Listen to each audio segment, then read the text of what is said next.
ఎందుకంటే నేను ఓడబ్ల్యూడిసి అని డాక్టర్ కిషన్ చంద్ర గారి పేరు చెప్పారు. ఆయన NCO national centre for organic farming గాజియాబాద్లో డైరెక్టర్గా చేసి రిటైర్ అయ్యారు.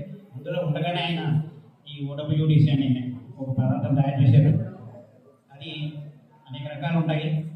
పైకి రావాలంటే ఈ దేశంలో చాలా కష్టం, ఎన్నో ఫోర్సెస్ ఉంటాయి. ఆయన సడన్గా చచ్చిపోయాడు. అందరూ ఊహించుకోవాల్సిన 62 ఇయర్స్ చచ్చిపోయాడు. సరే, అది వేరే విషయం. ఓడబ్ల్యూడిసి అంటే ఏమిటి? అందులో ఒక 80 టైప్స్ ఆఫ్ బ్యాక్టీరియా ఉంటుంది. అది కలిపితే మట్టి, నేను చెప్పాను కదా, మట్టి హెల్తీగా తయారవడానికి అవకాశం ఉంటుంది. తర్వాత మనకి కంపోస్ట్ చేసుకుంటూ ఉంటారు, కిచెన్ కంపోస్ట్ కానీ పెయింట్ చేసుకుంటారు. అందులో ఈ ఓడబ్ల్యూడిసి మీరు స్ప్రింకిల్ చేస్తే తొందరగా డికంపోజ్ అవుతుంది. ఎందుకంటే మనకు అందులో కొంచెం పుల్ల మధ్యకి రాలండి అని ఏదో జరుగుతుంటారు కదా. ఈ పుల్ల మధ్య అది జరిగేటప్పటికి దానికన్నా ఈ ఓడబ్ల్యూడిసి జరిగితే మీకు తొందరగా కంపోజ్ అవుతుంది. అలాగే ఓడబ్ల్యూడిసితో పాటు ఎన్డబ్ల్యూడిసి అని ఉంటుంది, వ్యామ్ అని ఉంటుంది, ట్రైకోడెర్మా అని ఉంటుంది, తర్వాత ఎక్కువ ఫంగి అని ఎన్పీగా ఒకటి, ఇవన్నీ ఉన్నాయి. ఇవన్నీ ఏం లేదు, నథింగ్ బట్ మైక్రోబియల్ సొల్యూషన్స్. ఈ మైక్రోబియల్ సొల్యూషన్స్ అంటే ఏం లేదు, మనం వేసిన పంటని ఫుల్గా డికంపోజ్ చేసి 100% యూటిలైజ్ చేసి ఒక ఇండస్ట్రియల్ యాక్టివిటీ చేస్తారన్నమాట. ఇవన్నీ అవి ఎంత ఎక్కువ ఉంటే అంత ఉన్నాయి, దానికి లిమిట్ లేదు.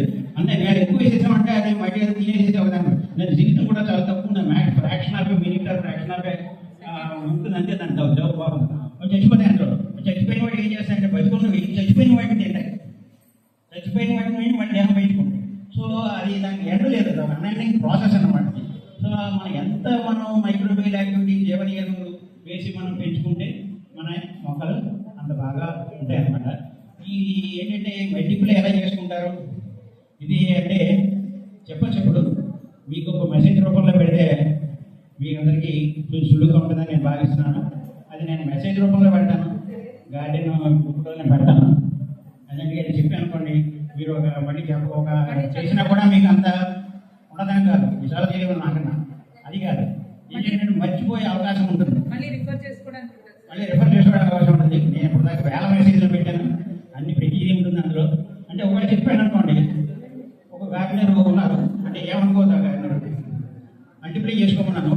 గార్డెన్ ఓడబ్ల్యూడిసి సీసా తీసుకుని అందులో నెలలో వేసేసి అందులోనే రౌండ్ అడిగి వేసారు, అందులో ఇంకోటి ఏదో వేసేసారు, అందులో ఇంకోటి ఏదో వేసారు, మొత్తానికి కలిపి ఒక సాంబార్లా తయారు చేస్తారు.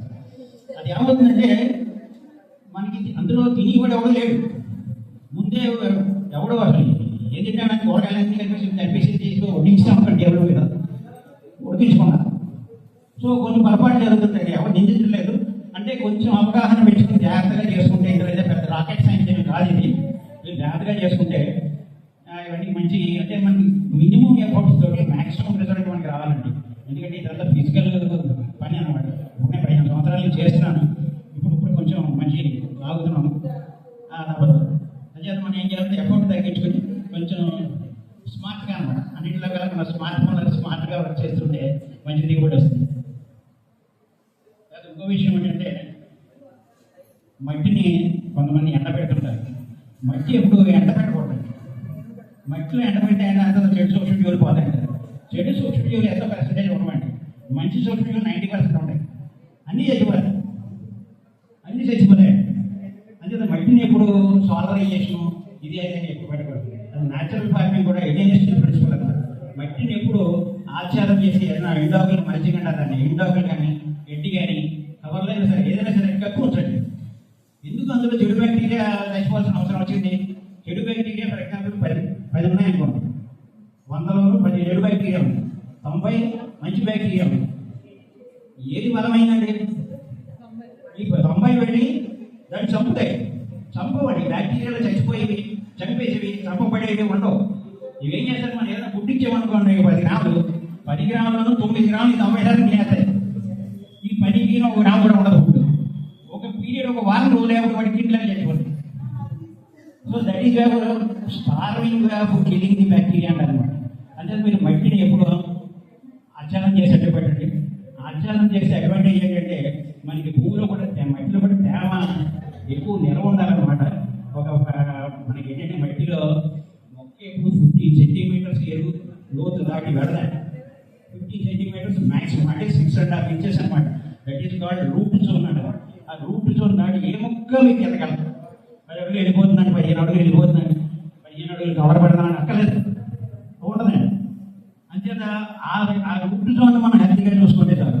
ఏమవుతుందంటే ఇప్పుడు భూమిలో మీరు వానపాములు ఉన్నాయి, భూమిలో ఉన్నాయి, అవి ఏమవుతాయంటే పైకి రావడానికి పైకి వచ్చాయనుకోండి, వాటి భయం ఏంటంటే వాటి లైఫ్ జంతలు కానీ పక్షులు కానీ వచ్చి పైకి లాగేస్తాయి. అందుకోసం ఏం చేస్తాయంటే ఒక 6 ఇంచెస్ లోపలే ఉన్నాయి. 6 ఇంచెస్ లోపల మనకి ఏమున్నాయి, వేడి 6 ఇంచెస్ పైన ఉన్నాయి. అంచేత మైక్రో ఈ వానపాములు మనకి ఏ విధంగా ఉపయోగపడలేదు. అంటే అదే మీరు మంచి చేశారనుకోండి, పైదాకా వస్తాయి వానపాములు. ఈ సూక్ష్మజీవుల చేతి కూడా మీకు ఎండకు కానీ దానికి కానీ ఎఫెక్ట్ అవ్వకుండా ఈ మల్చింగ్ ఎప్పుడైతే చేసారో ఈ ఆప్టిమమ్ లెవెల్లో మీకు మైక్రోబియల్ యాక్టివిటీ జరిగి మొక్క ఆరోగ్యం ఉండడానికి అవకాశం ఉంటుంది. Mulching is very important. అది న్యాచురల్ ఫార్మింగ్లో ఫస్ట్ ప్రిన్సిపల్. పిహెచ్ వాల్యూలు ఉన్నాయి, తెలివిగా వాడాలండి. తర్వాత నీమని ఒకటి మీరు పెస్ట్ కంట్రోల్ ఏంటంటే ఆర్గానిక్ మెథడ్లో పెస్ట్ కంట్రోల్ మనకి చాలా లిమిటెడ్గా ఉంటుంది. మనకి పెస్ట్ రాకుండా మంచి వ్యవసాయదారుడు ఎవరంటే పురుగు రాకుండా చూసుకునేవాడు. పురుగు ఎప్పుడు వస్తుందో తెలుసున్నవాడు. పురుగు వచ్చాక చేసినాడు ఎవరు లేడు. పురుగు వచ్చాక మనకి ఎన్నికల వాడు కూడా ఏమీ చేసి తెలియలేదు. వాడు ఏమండి డిసెంబర్ 15 మనకి నల్లపైన వస్తుంది అన్నప్పుడు డిసెంబర్ 1 కొట్టేస్తుంటాడు అనమాట. అంచేత మనకి ఉన్నది ఆరగానే వచ్చి ఎన్నికలేవు. మహా అంటే ఏదో వెల్లుల్లి రావడం, అల్లం వెల్లుల్లి మిర్చి కొడుతూ ఉంటాం. ఇవన్నీ బాగా ఎక్కువ కొట్టామనుకోండి, మనకు ఉన్నది ఏముంటుందంటే అన్నీ మనం ఎప్పుడంటే మనకు చెడు దృష్టితోటే చాలా మటుకు చూస్తుంటాం, మంచి వాటి గురించి ఆలోచించాం. ఇప్పుడు అన్ని మీద వచ్చి పెయింటింగ్ ఉంటాయి, తర్వాత సీతాకోక చెట్లు ఉంటాయి, తర్వాత మీకు గంజరీగా ఉంటాయి. ఇవన్నీ లేకపోతే అసలు వ్యవసాయం జరగదు. వాడన్నీ కొట్టేసారనుకోండి మీరు, అవి అసలు రావు.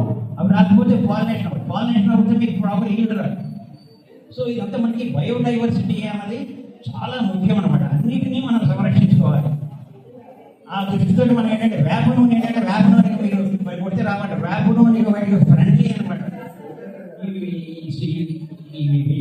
పాలినేటింగ్ ఏజెంట్స్కి ఫ్రెండ్లీ అనమాట. అది ఎంత చెప్తే దానికి వాసన తగ్గదు. అందుకోసం మనం వేప నూనె ప్రిఫర్ చేస్తాం. సో బ్రేక్ లేకుండా ఎవ్రీ 10 to 15 days ఒకసారి కొట్టుకుంటే మనకి మొక్కలైన ఆరోగ్యం ఉంటాయి. చాలా ఉన్నాయి. మీకు కొన్ని మెసేజ్ చెప్తాను. మీ రెస్పాన్స్ని బట్టి నేను ఇస్తాను. నాకు వీక్నెస్ రెస్పాన్స్ దగ్గర నేను పెట్టాను. అన్నం పెట్టిన కొన్ని తినబోతు మళ్ళీ 2వ మూత పెట్టదు. అది నాకు తెలుస్తుంది ఎవరు చూస్తున్నారు, ఎవరు ఇంట్రెస్ట్ చూపించారు. నా లైఫ్లో కానీ మనకి ఇంపార్టెంట్. ఎవరు చూసారు, ఎవరు రెస్పాండ్ అయ్యారు, ఎవరు రియాక్ట్ అయ్యారు. ఓ మెసేజ్ పెట్టారు అనుకోండి, 450 మంది వస్తారు, 2 ఉంటాయి. నాకు డిసప్పాయింట్మెంట్ ఏం లేదు. ఆల్రెడీ నేను ఎంచుకున్నాను, నేను చేసుకుంటాను, నష్టపోయేది వాళ్ళే. సో అప్పారావు చెప్పినట్టుగా కొంచెం వెజిటబుల్స్ మీద కూడా కాన్సన్ట్రేట్ చేసి పువ్వుల మొక్కలు కొంచెం తగ్గించుకోవద్దని చెప్తాను. సైమల్టేనియస్గా అవి కూడా పెంచుకోండి. అవి తగ్గించదు, ఇవి పెంచుకోండి. పెంచుకుని పెంచండి, ఆరోగ్యంగా ఉండండి. ఇంకా చాలా ఉన్నాయన్నా మా విషయాలు మేము కొన్ని మెసేజ్లు పెడతాను. దాని మీద మీకు వచ్చి డౌట్లు ఏమైనా ఉంటే నేను వెంటనే క్లారిఫై చేస్తాను. ఎందుకంటే ఈవేళ 20 మంది వచ్చారనుకోండి, అందులో 40 మంది నా మెయిలింగ్ లిస్టులో ఉన్నారు. నా దగ్గర నమ్మరంగా 3000 మంది 4000 మంది నాకు కాల్ చేస్తూ ఉంటారు. రోజు పొద్దున్న 9:30కి